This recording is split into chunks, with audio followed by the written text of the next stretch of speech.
This is the White Coat Investor Podcast, where we help those who wear the white coat get a fair shake on Wall Street. We've been helping doctors and other high-income professionals stop doing dumb things with their money since 2011.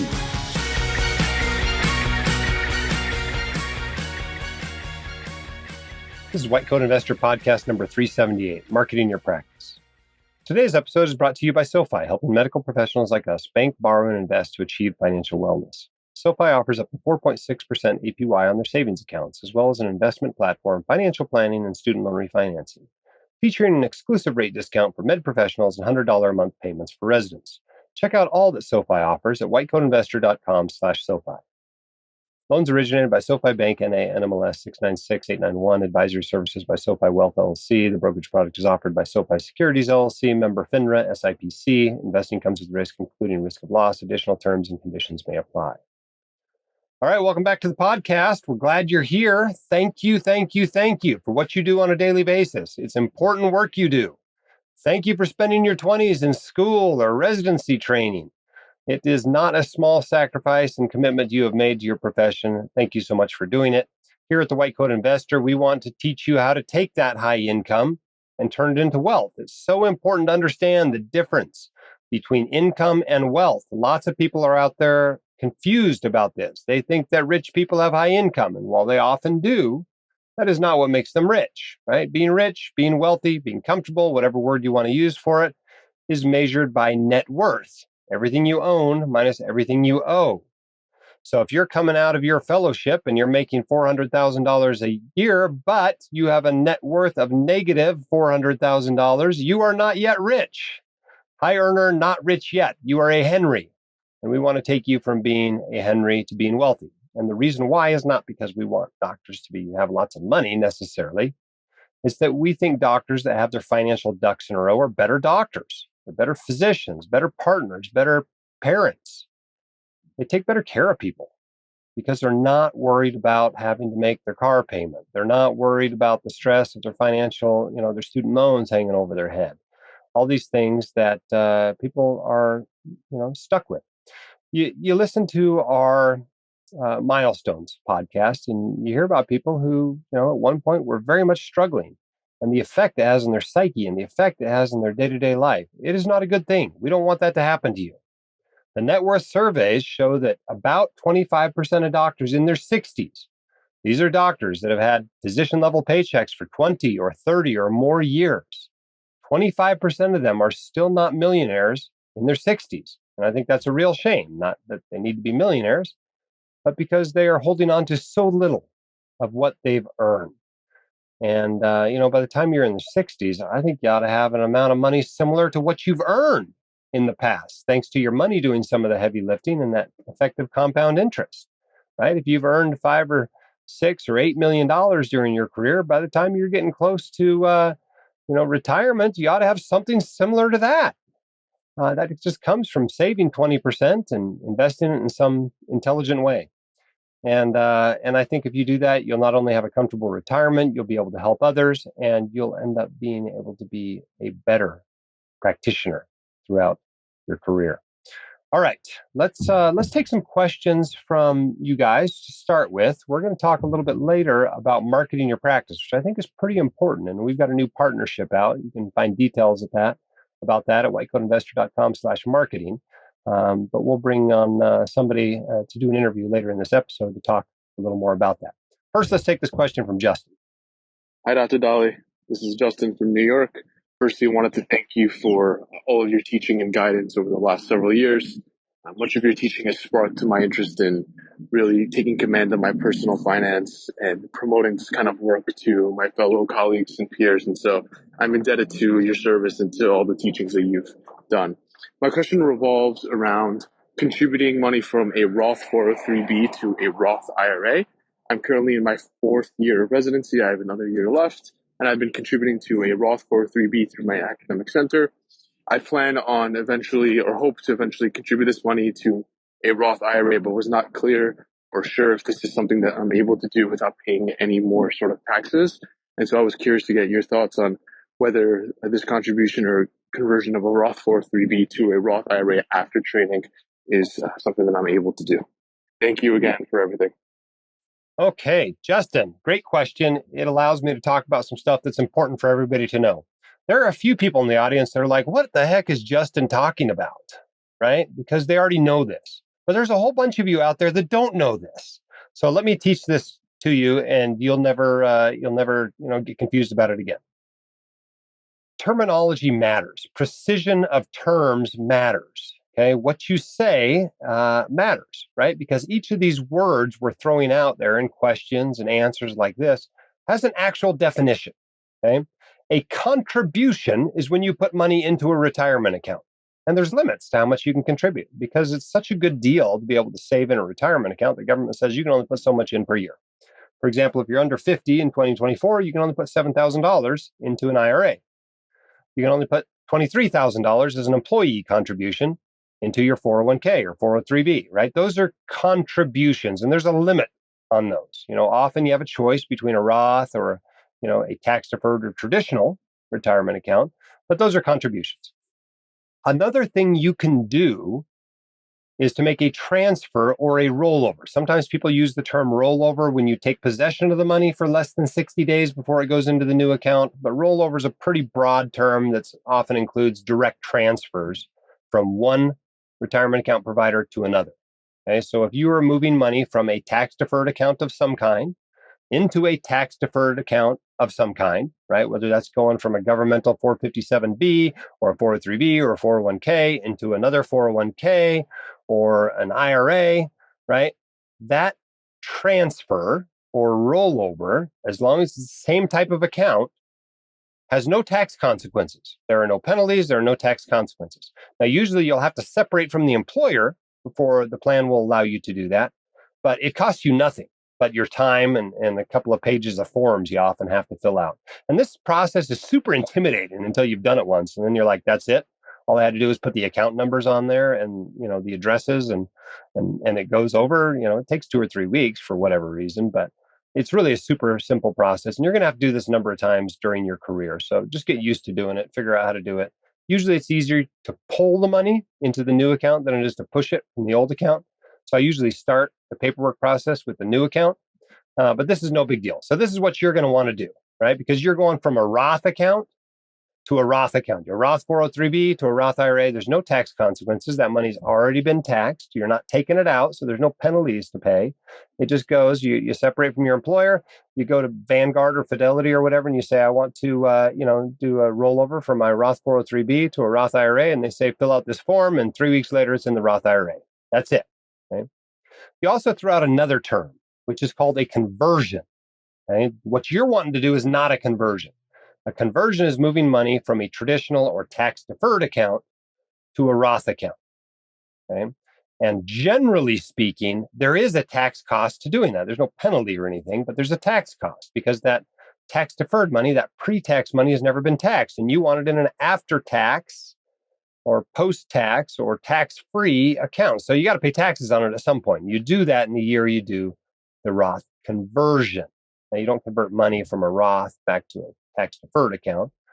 Occasionally, you got to do what's called a recharacterization of a contribution, which feels a little bit like that, but you really don't convert money back from a Roth account. It's always a Roth conversion. You're going to a Roth account. So what you want to do is very simple. It's very smart to do. I mean, occasionally in some states, you get a little less asset protection in an IRA than in a 403b.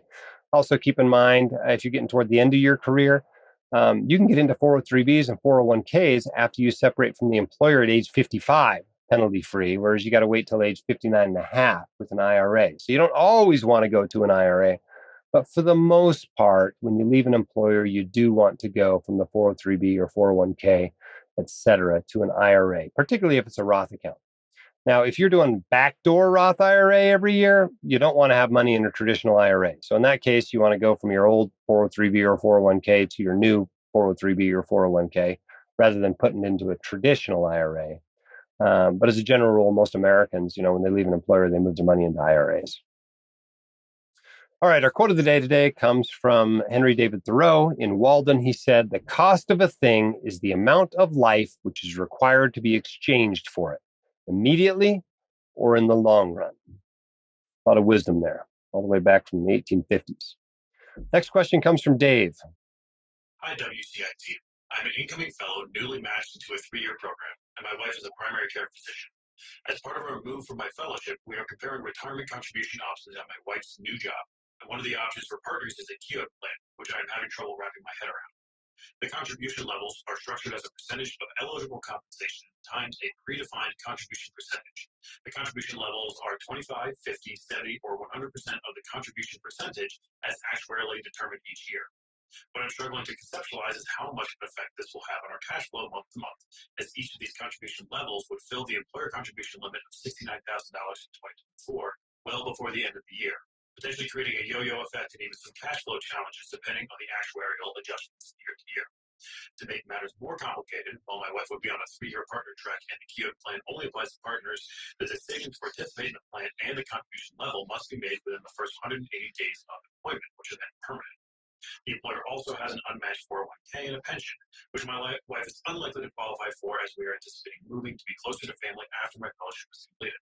So how should I think about this plan as a potential vehicle for retirement investment, and do you think it would be a good idea in our current situation? My sense to date has been to avoid financial plans with components that I have difficulty fully understanding, but want to give my wife accurate insight. Wow, complicated situation.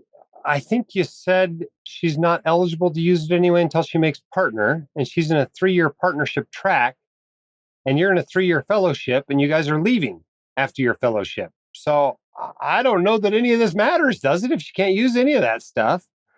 But I don't think that can possibly be true because you're not allowed to keep a full-time employee from being able to contribute to a 401k, um, more than about a year. After that, you have to allow them into the 401k or it won't pass testing. So I'm sure she'll be able to use at least the 401k. I don't know about the Keogh.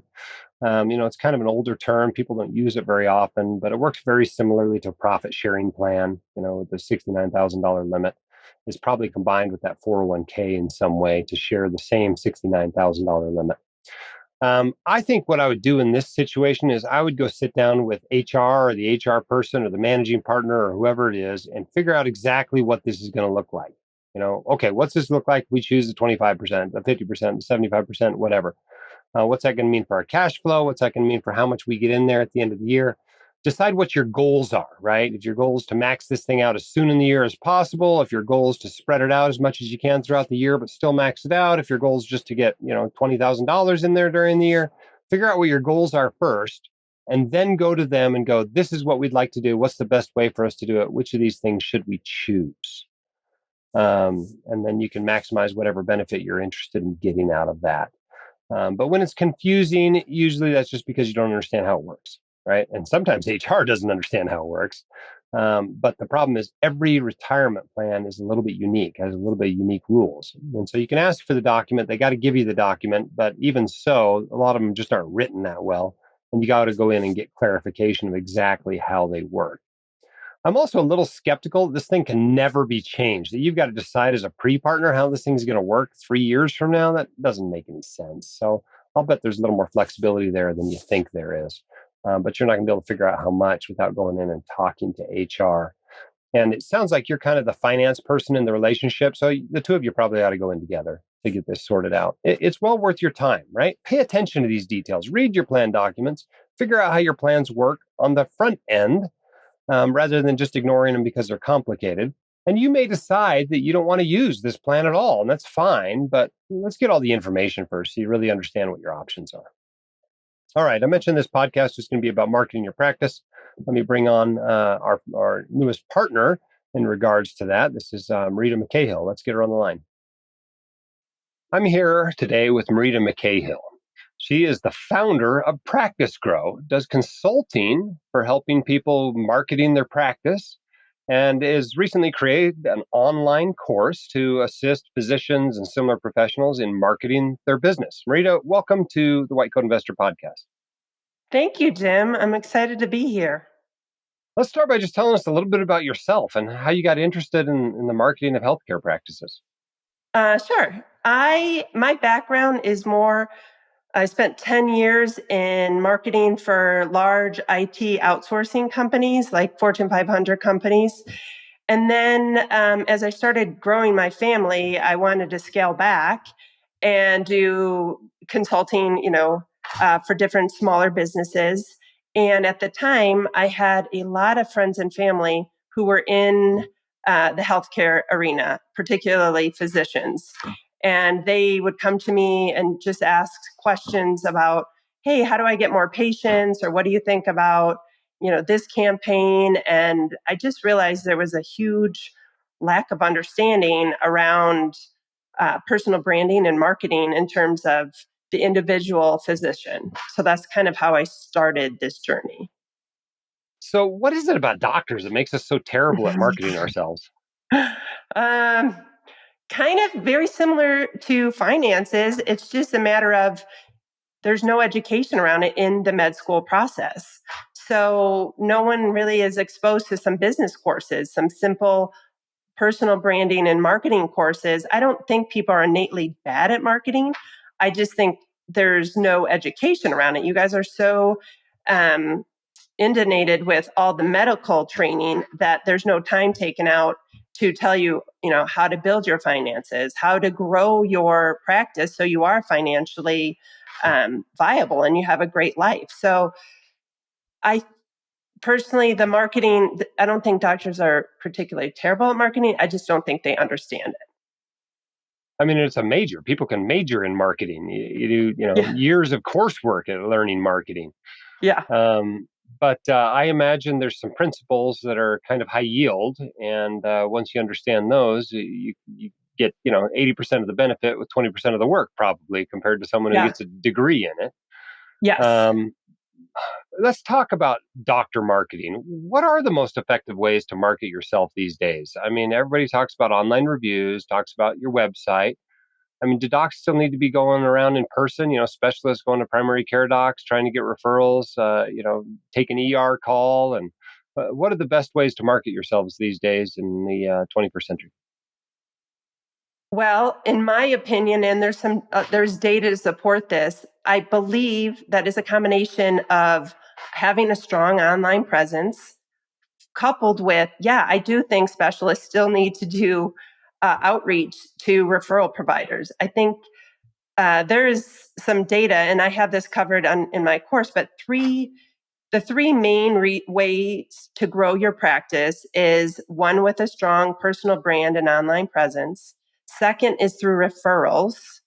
And third, and when I say referrals, it's referrals from other providers as well as friends and family. So people who know you or your patients' friends and family, that's a huge referral network for you. And then last is like other doctors, other providers in the arena. So I am a big proponent of growing your practice in all three areas.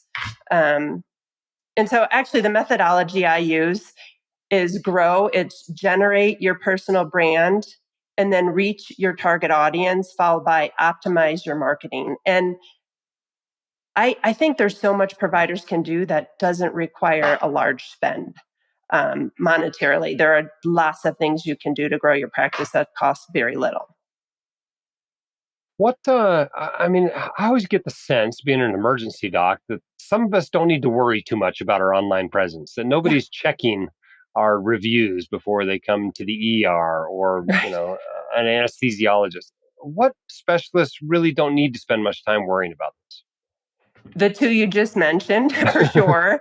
The way I look at it is anyone who requires patients to find them and look for them, then they need to market their practice. But even an ER doctor or an anesthesiologist, where you don't choose those providers, you just show up and there they are. If they ever want to pivot and go to a different kind of area of medicine, or if they want to go into concierge medicine at some later state in their life, they should still have some basic marketing knowledge.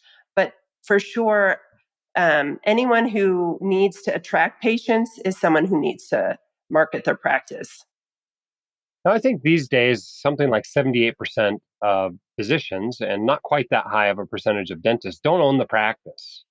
They're employees, or they're partnering with the hospital like we do, right? I mean, we're our own business owners, but let's be honest, when you get an ER bill, 80% of it's going to the hospital.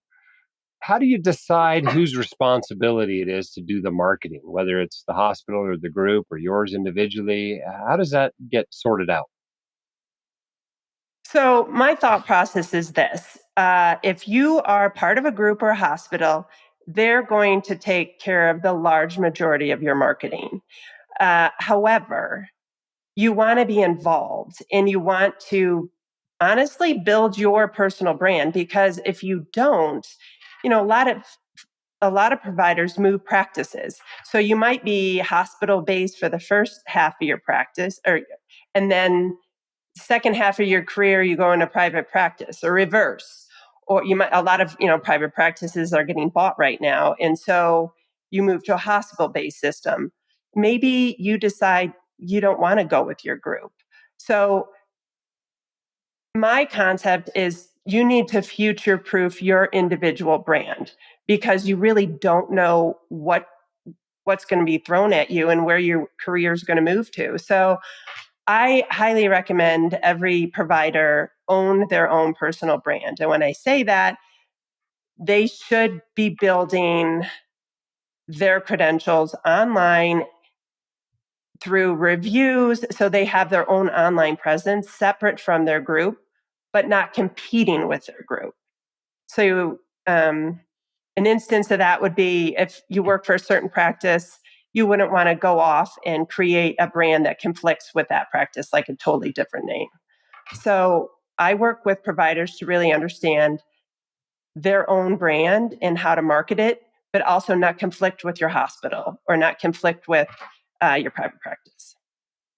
So I should go out and buy jimdolly.com and drdolly.com and maybe link those back to the practice website. That's sort of a practice, huh? Yeah, something like that, yes. Because if you at some point decided you wanted to move cross country and move to Connecticut or somewhere like that, owning your name allows you to do that a lot more seamlessly. And that is what I've worked with a number of providers, is that the first half of their career, they didn't own their own reviews.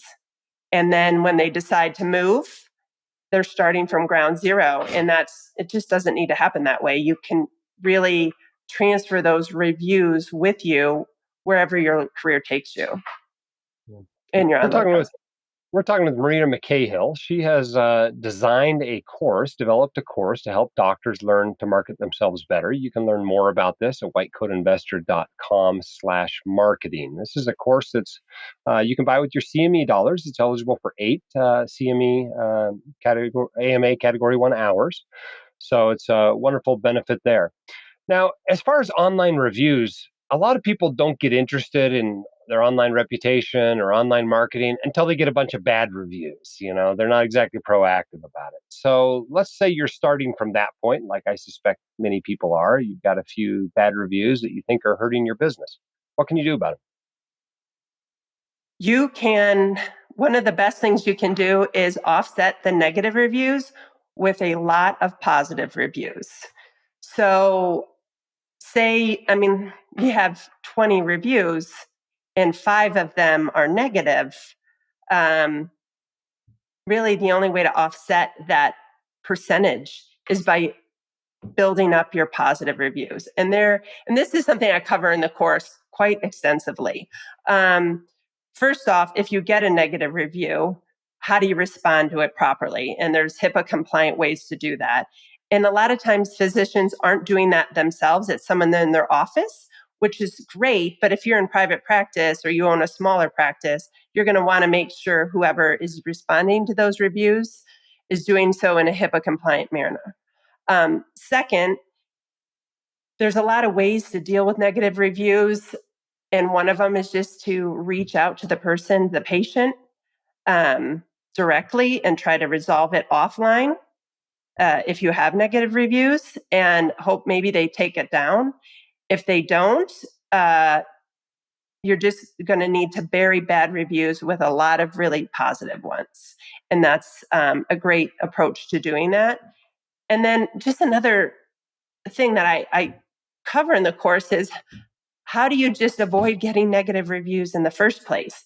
because a lot of negative reviews come from some very simple things that could be avoided. And one of them is you're running late.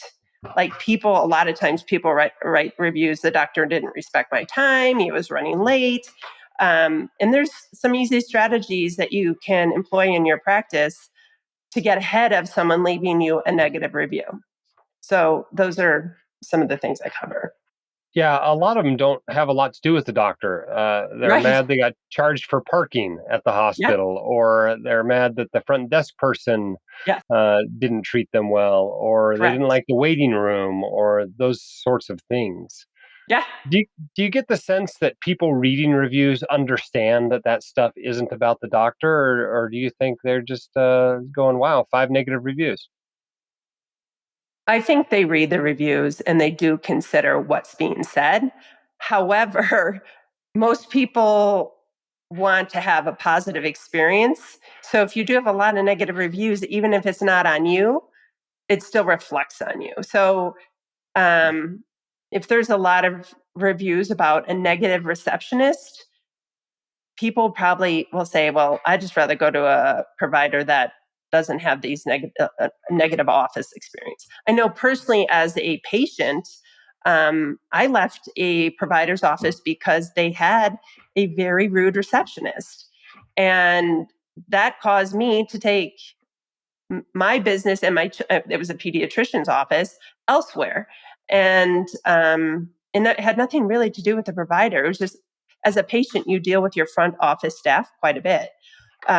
So again, I teach tracking how patients leave reviews and looking at if it is coming from the front desk, then you need to spend some time working with the people in the front desk on how to do better customer service. Or if it's constantly that you're late, how do you avoid those issues so you don't get the negative reviews? Because at the end, people look at the number of negative reviews you have or your percentage of 5-star reviews.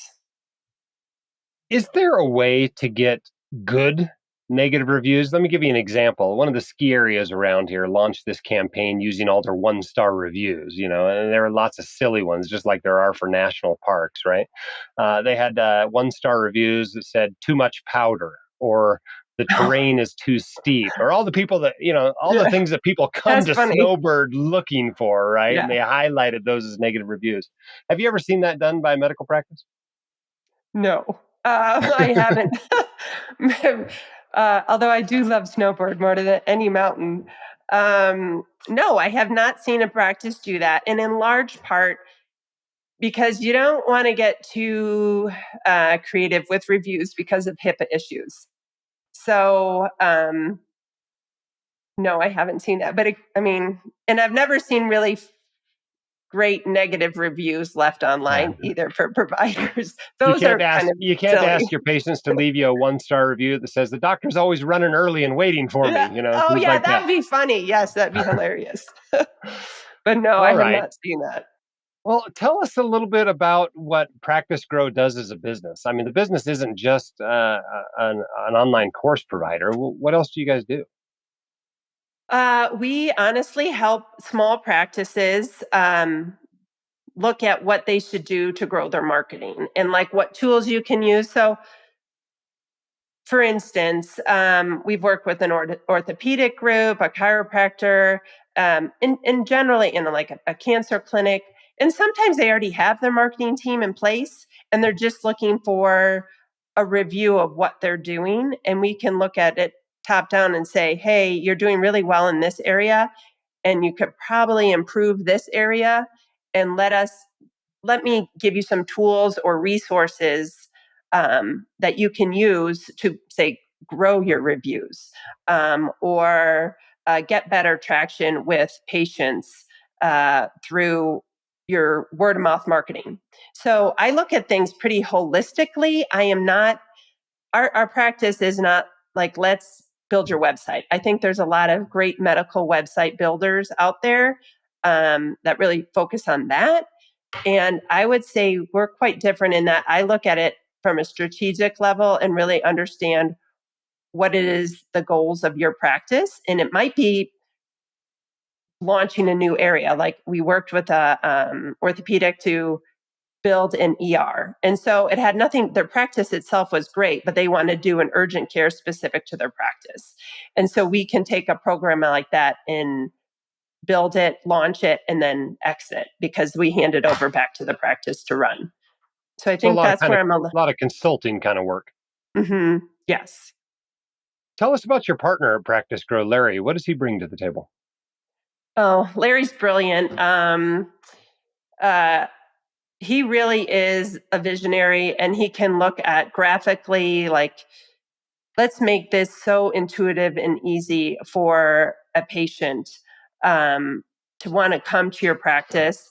And he just brings a lot of business insights as well. We've been working together we worked in corporate too for about 20 years. So we kind of are a yin and yang, and we just work together pretty seamlessly. So depending on what the client need is, we both kind of manage clients and make sure that they're getting what they need and learning to, grow their practice and make more money.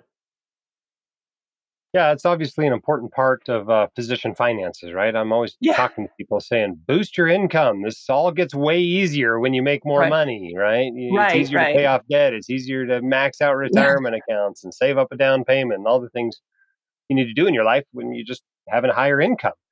And for those in private practice, those owning their own practices, marketing's a big piece of that. So tell us more. What else can you tell us about the course? What can people expect from the course? The course is basically an online, at your own pace course, and really it will teach you some really fast strategies you can use yourself to build your personal brand and to grow your patient base. So I take it from an individual level because I do strongly believe every provider should understand how to market themselves as an individual practitioner. And then how do you adapt those strategies to a group without conflicting with the group or the hospital? And depending on where you are in your practice, some people might not need to, you don't need to know that much about search engine optimization or online ads. Though that's a component of the course that if you want to dig into, great. But I would say primarily the course is how do you individually build your brand so that you can attract more patients? And some of that is online, and a lot of it is through other strategies that I just don't think are covered enough in med school or covered at all in med school. And it doesn't matter if you're a new provider or you're really an experienced provider. If you want to attract more patients to you personally, then you need to have some sort of branding strategy for yourself. And that's really what I think people will walk away from this course. If you get 5 new patients from this course, even actually, if you get 1 new patient from this course, it will exponentially grow your business. And I cover that just because patients refer patients to their friends. So word of mouth marketing is huge for providers, I believe. Yeah. What can people expect? What results have prior clients seen? I know the course is fairly new, but you've been working with practices for a long time. What do they see? Do they see a 10% increase or a 5% increase or a 50% increase? Or what's kind of the range of results people see from focusing on their marketing like this?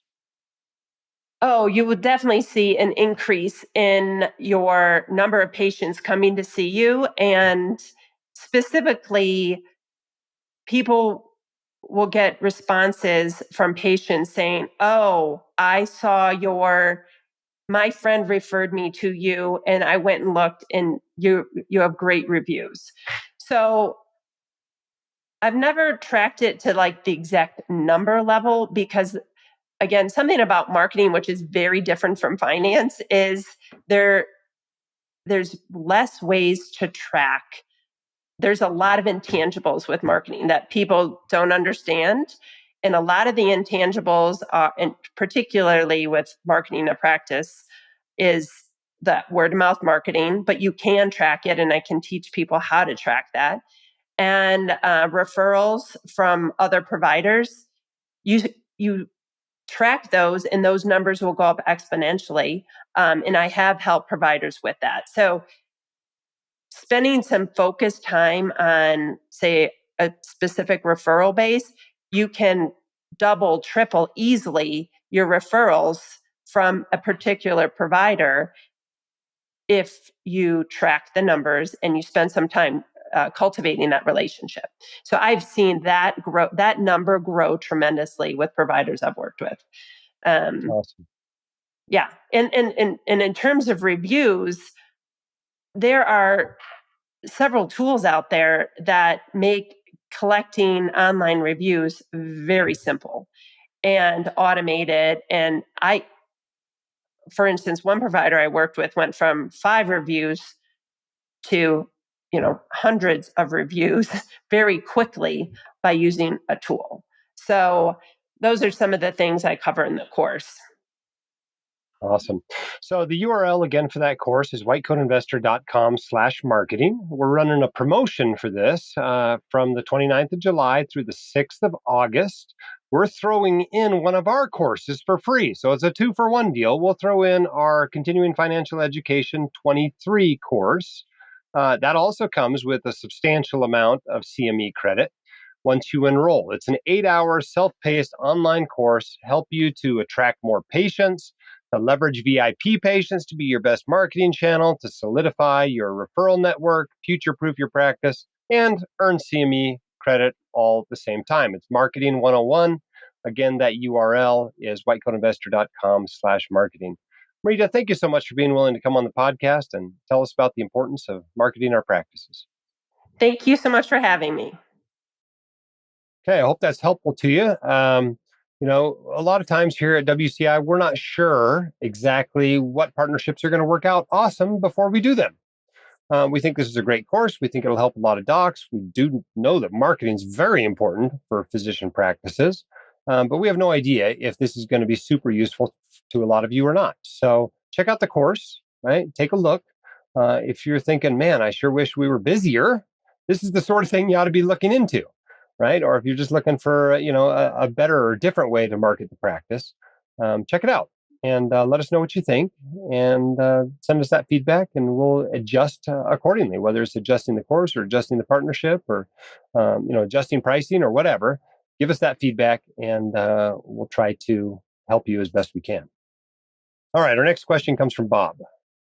Hi, Dr. Daly. I'm Bob from the Midwest. I'm a fellow about to graduate and start my first attending position. My wife and I have both been making traditional IRA contributions for years. Recently, I have started listening to your podcast and learning a lot more about personal finance. I see now that some of our traditional contributions are tax deferred, while our most recent 6 to 7 years worth of contributions are post-tax contributions because our income surpasses the limit. Currently, my wife has $350K in her account, $40K of which is post-tax contributions, and I have $75K with $25K in post-tax contributions. Our former financial advisor never advised us against this, and we are now working with a new group recommended by WCI. It seems that I am able to clear out our accounts by placing the tax-deferred contributions into a 401K or other tax-deferred account while simultaneously placing the basis into a Roth via the back door. I read this on IRS Notice 2014-54. What are the logistics of doing this correctly so I avoid the pro rata rule and can make backdoor Roth contributions going forward? And any documentation needed besides the 8606. Of note, my wife is self-employed and we plan on opening a solo 401k, and I have a 401k with my current and future employer. Thanks for everything you do. Okay, this is all going to work out fine, number one. So reduce your anxiety level wherever it might be. 2, you've got an advisor. They should be taking care of all this for you, right? You're paying them presumably thousands of dollars a year. Let them sort this out. You shouldn't have to deal too much with this other than signing a few forms, right?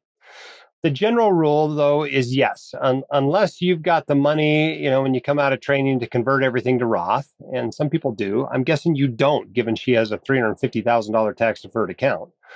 That's an easy way to clean things up is just convert everything. Pay the taxes on the pre-tax money. And of course, you don't pay taxes on any after-tax money. And, you move it all into your Roth IRA as you move into your career. That works very well for lots of people, but typically people with smaller accounts than yours. In your case, you're almost surely going to want to roll your tax-deferred accounts into new tax-deferred accounts. So there's no rush, right? Wait until you get the new accounts available to you, so you have access to your new 401k or 403b, and then go there and get the paperwork to do a rollover into there. But it sounds like you've got some mixed money in those accounts. And I'm not sure if these are IRAs. I suppose they're IRAs. I don't know exactly why you've got mixed money in there. Typically, when you are in a 403b or 401k, they're kind of separate sub accounts. But given how big these are, I'm guessing they are in 401ks, 403bs. So basically, the bottom line is you want to take the after-tax money and you want it to go to a Roth account. You want the pre-tax money, you want it to go into, another pre-tax account, another tax-deferred account. And the nice thing about that is when you do rollovers, you can typically do that. Sometimes you have to isolate the basis. And if you have to isolate the basis because it's all mixed into one account, you'll find that most 401ks and 403bs only accept pre-tax money or only accept, Roth money. They don't accept after-tax dollars in any sort of a tax-deferred account. So you roll an amount equal to your pre-tax money in there into the new account, and what's left is basis, and you can just convert that to a Roth IRA tax-free. Like I said, your financial advisor ought to be able to walk you through this process. It's not that complicated. I did it once with the thrift savings plan when I got out of the military. And it's nice to get your after-tax money into a Roth account so that earnings are no longer pre-tax dollars, but are tax-free dollars. So it's not that complicated. You'll be able to do it. Your advisor can walk you through it, but it's mostly the process is isolating that basis and then converting the basis to Roth. All right, let's take a question from Chris. Hi, Dr. Dolly. This is Chris from Colorado. I'm a physician's spouse and have just started my own business. I have $134,000 in a Colorado Para 457B account from a previous employer that is invested in actively managed Para Advantage funds. I am planning to open a solo 401k now that I have a business, and I'm wondering if I should roll the 457B money into the solo 401k. My wife and I are in our early 40s and will likely have the option to retire by our early 50s. We have about $1.5 million invested in low-cost funds in a taxable brokerage account that will be used for our early retirement, and I was thinking about using the 457 funds also. However, a solo 401k seems like it will give me better investment options and even the option to invest in alternative investments like private real estate funds, but has early withdrawal penalties. What do you think is the best option for the 457B money? Is it worth it to trade the penalty-free early withdrawals in the 457B for better investment options in a solo 401k? Also, I just want to say I am very grateful for what you've taught me over the years and the substantial positive impact you've had on my family's finances. Thanks. Okay, good question. You're saying this 457B is from Colorado. I'm assuming the state of Colorado, so this would be a governmental 457B. That's the first thing to check, right? If it's a non-governmental 457B, you can't roll it into an IRA or a 401k or a 403B, but a governmental one, you can. So I think this is an option for you, and I probably would take the option. I'll tell you why. It's because you already got $1.5 million in a taxable account, right? How much money are you going to need from the time you retire in your early 50s until age 59, right? The taxable account's probably going to cover it. And chances are between now and then, it's going to grow some more anyway. And even if it doesn't, right, there's all kinds of reasons why you can tap into, tax deferred and tax free accounts before age 59 and a half. If nothing else, you can take advantage of the substantially equal periodic payments rule. But you can also get in there for things like health insurance and a first home for you or your kids, or in the event of disability or death. There's all kinds of excuses you can use to avoid that 10% early withdrawal penalty. So I wouldn't worry too much about this. I'd roll it into the solo 401k and get into some better funds.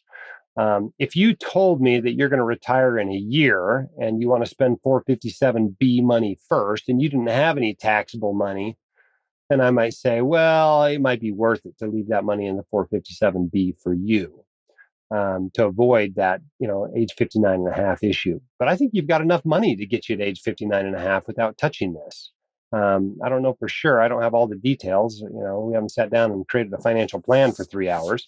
But I'm guessing if you run the numbers, you don't actually need this money before age 59 and a half. And if that's the case, I would have no qualms whatsoever about rolling it into your solo 401k. And chances are it's worth doing anyway, because it's not that hard to get money out of retirement accounts before age 59 and a half. And in fact, with the 401k, it's age 55, right? If you stopped working, you got money in your solo 401k. It's age 55, not 59 and a half. So if you're retiring at 52, that's only 3 years you got to live off that taxable account. You already got $1.5 million in there. No big deal.